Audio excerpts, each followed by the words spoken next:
Magandang hapon mga kabay. So meron na naman po akong approve dito, 39246 yung job order mga kabay. Ang model nito mga kabay, DWE 8200S. Ayan. So ang papalitan nito mga kabay, armature lang po. Ayan. So tara mga kabay, samahan nyo po ako. So ayan mga kabay, bubuksan na po natin.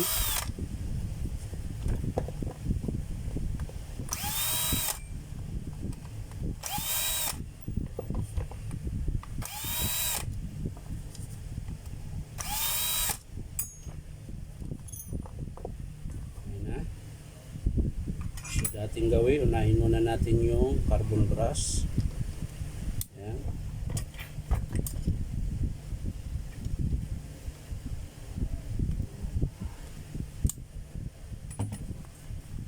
Bago bunutin yung armature. Ayan.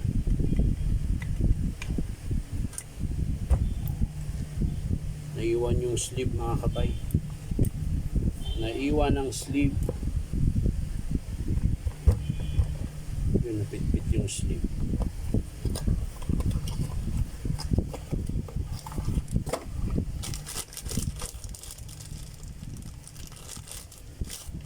So yan mga kabay, ganun din ulit. Meron na po siyang kasamang sleeve tsaka carbon, sa harap lang po ang wala. So ililipat lang po natin ito. Yan. Ipitin lang po natin ng gato ng vice grip. Pero yung tamang-tama lang mga kabay na hindi mapipit-pit yung pinakabakal nyo. Yan.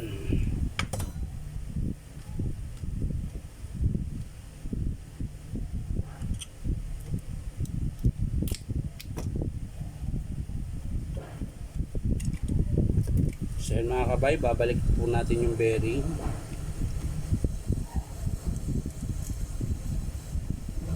Yung kanyang pinion. Yan, tapos hihigpitan po natin. Yan po, hihigpitan natin. Yan. So ganyan lang po siya mga kabayo. Ganun lang siya kadali ikabit. Yan. Kasi hindi mo na kailangan mag-brace gawa nung may kasama na siyang armature, bearing. So yan mga kabay, sasalpak na po natin.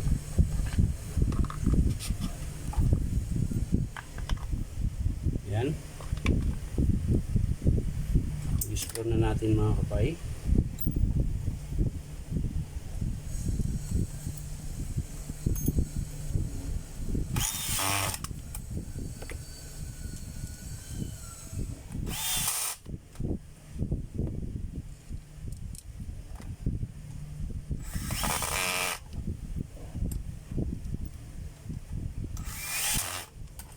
So yan mga kapay. Kakabit na po natin yung carbon brush niya mga kabay. So sisikwatin mo lang yung spring, dahan-dahan lang po. Ayan. Ganun din po sa kabila mga kabay.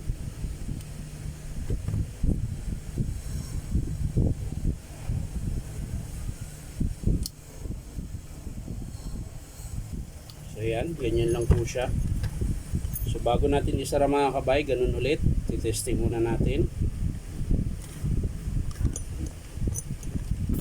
Ayan. Testing po natin.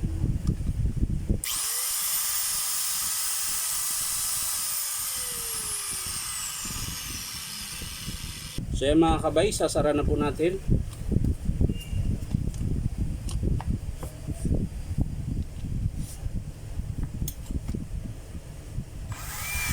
Ayan. Testing natin ulit mga kabay.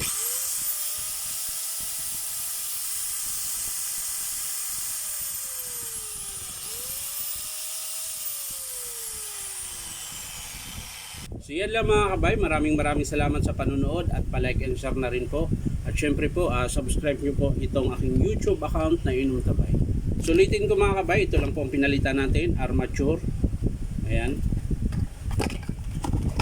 Lagay natin dito at kakahanapin ng may-ari yung pinagpalitan. So yan lang mga kabay, bye bye.